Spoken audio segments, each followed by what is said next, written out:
नमस्कार मित्रों, वंदे मातरम, जय भारत।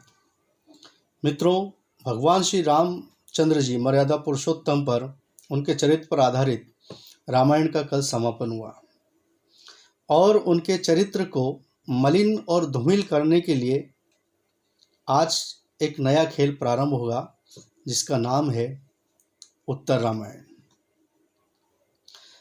मित्रों, एक ऐसा प्रभावशाली और एक ऐसा साधारण सा चरित्र जो राजा बनने के लिए खुश नहीं होता है, प्रसन्नता का कोई उसमें लेश मात्र भी दिखाई नहीं देती है, और जब सुबह मालूम पड़ता है कि वनवास जाना है तो थोड़ा सा भी विषाद नहीं है, किसी भी प्रकार का दुख नहीं है। इस विश्व में जितने भी संबंध हुए हैं, मुझे नहीं लगता कि श्री रामचंद्र जी ने उन संबंधों को, उन चरित्रों को आदर्श रूप में स्थापित न किया हो। चाहे वो पुत्र के रूप में हो, भ्राता के रूप में हो, मित्र के रूप हो, गुरु शिष्य, या चाहे वो शत्रु का रूप ही क्यों ना हो, इन सब संबंधों की कसौटी पर, इन सब नातों की कसौटी पर भगवान श्री राम खरे उतरते हैं।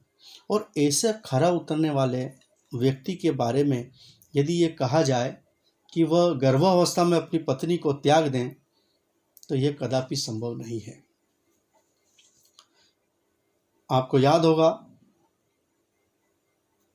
भगवान श्री राम के पिताजी दशरथ जी महाराज ने जब कैकेयी को त्याग दिया था और जब वह स्वर्ग सिधारे और जब श्री रामचंद्र जी से उनका वार्तालाप हुआ तो श्री रामचंद्र जी ने उनसे यही अनुनय किया कि आप माता कैकेयी को अपने श्राप से मुक्त कर दो।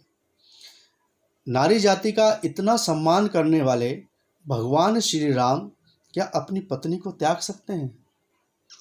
कदापि विश्वास नहीं हो सकता।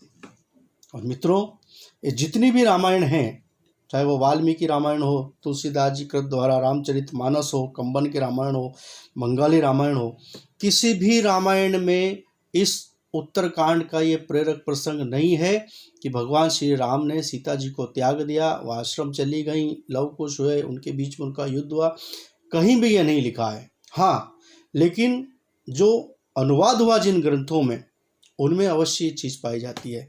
लेकिन यदि मूल पुस्तक या मूल कथा का अनुवाद यदि किया जाता है और उसमें अतिरिक्त कोई प्रेरक प्रसंग या कथा जोड़ी जाती है तो ये साफ षड्यंत्र दिखाई देता है कि किस प्रकार इस देश के साहित्य और संस्कृति पर आतताइयों ने, वामपंथियों ने और अन्य धर्मावलंबियों ने किस प्रकार इस देश की साहित्य पर कुठाराघात किया।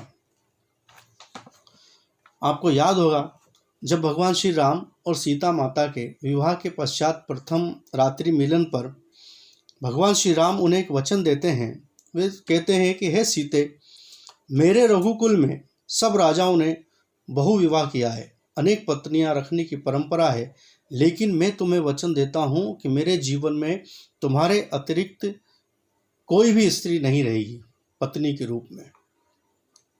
इतने आदर्श स्थापित करने वाले भगवान श्री राम के चरित्र को किस प्रकार मलिन किया गया है, ये हमारे सामने है। रामानंद जी सागर ने अभी 3-4 दिन भास्कर में आई थी खबर, उसमें स्पष्ट किया था कि उत्तर रामायण बनाने के वो पक्ष में नहीं थे। उन्होंने स्पष्ट कह दिया था कि ग्रंथों में नहीं है, लेकिन फिर भी राजनीतिक दबाव के कारण उन्हें उत्तरकांड बनाना पड़ा। मित्रों, आज से हमारी जिम्मेदारी और हमारा उत्तरदायित्व ज़्यादा बढ़ जाता है। आज जो उत्तर रामायण प्रसारित होने वाली है, निस्संदेह हम इसे देखें, लेकिन इसे एक रामायण के भाग में न देखें, एक समीक्षात्मक दृष्टिकोण से देखें कि किस प्रकार इस देश के साहित्य के साथ छल हुआ है, इसकी संस्कृति को परिवर्तित किया गया है।